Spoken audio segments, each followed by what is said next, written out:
everyone, and welcome back for a new round of box office predictions. Exciting times ahead because we're definitely getting into the holiday movie season right now. We could have a pretty big weekend ahead, but before we get too far, we got to do a little recapping. First, with Fantasy Movie League, look at this.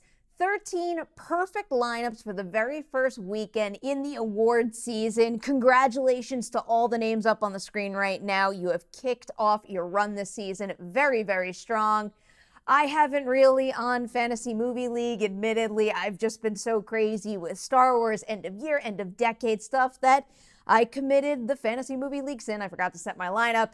I will fix that this week. I will be back on top, but I was on top in fantasy football. I actually just barely won my match, and I'm moving on in the playoffs. Fingers crossed I could keep it up. Again, I have a very injured lineup, sadly, and I'm playing someone with a lot of really good players, so hopefully I worked the waiver wire well, and it'll work in my favor this time around. What did work in my favor, though, is the final totals for the top 5 at the box office, because, hey, look, I went 5 for 5. Of course, Frozen did wind up topping the charts again. It made $35.2 million with a 60% dip. Number 2 went to Knives Out, which held very strong, a 47% drop for another $14.2 million.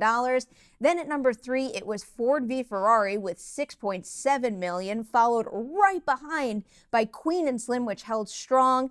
That one made a total of $6.6 million, and then we did have A Beautiful Day in the Neighborhood closing out the top 5 with $5.2 million of its own. Well, Dewey has officially arrived to set, so that means we can get into the new top 5 for this weekend. Kicking it off with my number 5 pick, this is where I have Knives Out.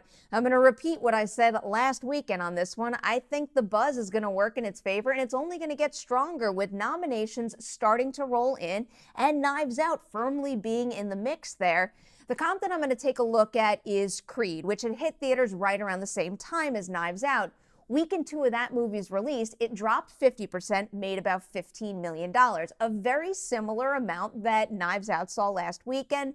Looking ahead to Creed's weekend 3% change, it was a mere 32.5%. That is so low, and so low, in fact, that I'm a little hesitant to go that low for Knives Out, but I do think a 35% drop is very realistic for Knives Out, which is still a great hold, and that would mean the movie is taking the 5 spot with another $9 million. All right, now we're making our way over to number 4, and that's where we have one of our newcomers for the weekend. This is where I have the movie Black Christmas.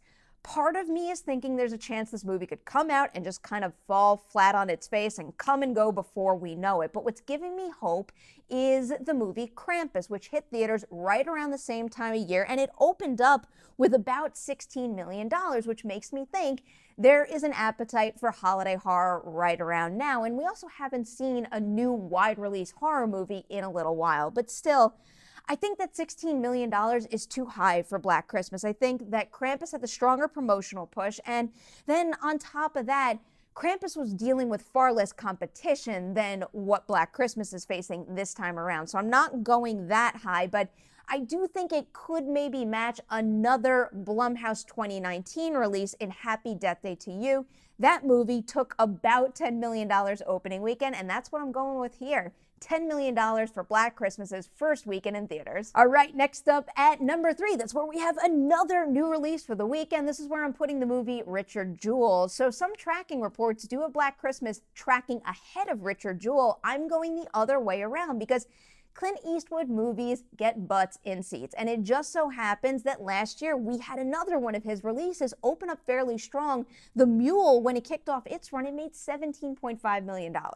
Way too high right there for Richard Jewell, because I do think we have many adult-oriented films in theaters right now, kind of gobbling up that audience, but I do think that it's possible for Richard Jewell to match another Clint Eastwood movie, 1517 to Paris. That one kicked off its run with $12.5 million, and that's what I'm going with right here. Richard Jewell's opening weekend total is $12.5 million. We're making our way up the charts right now to number 2, and that's where I have Frozen 2, and my comfort this time around is going to be the movie Spider-Man Into the Spider-Verse. So that movie opened up last weekend, last year, and when it opened up, it made $35 million, which is pretty much the same amount that Frozen 2 made. So if I look ahead at Spider-Verse's weekend 2 and compare it to Frozen's weekend 4, I believe, we would be looking at a loss of 53.4% of its earnings. But the thing is, that weekend of its run, Spider-Verse was facing off against some heavy hitters. It had the opening of Aquaman, Mary Poppins, and also Bumblebee.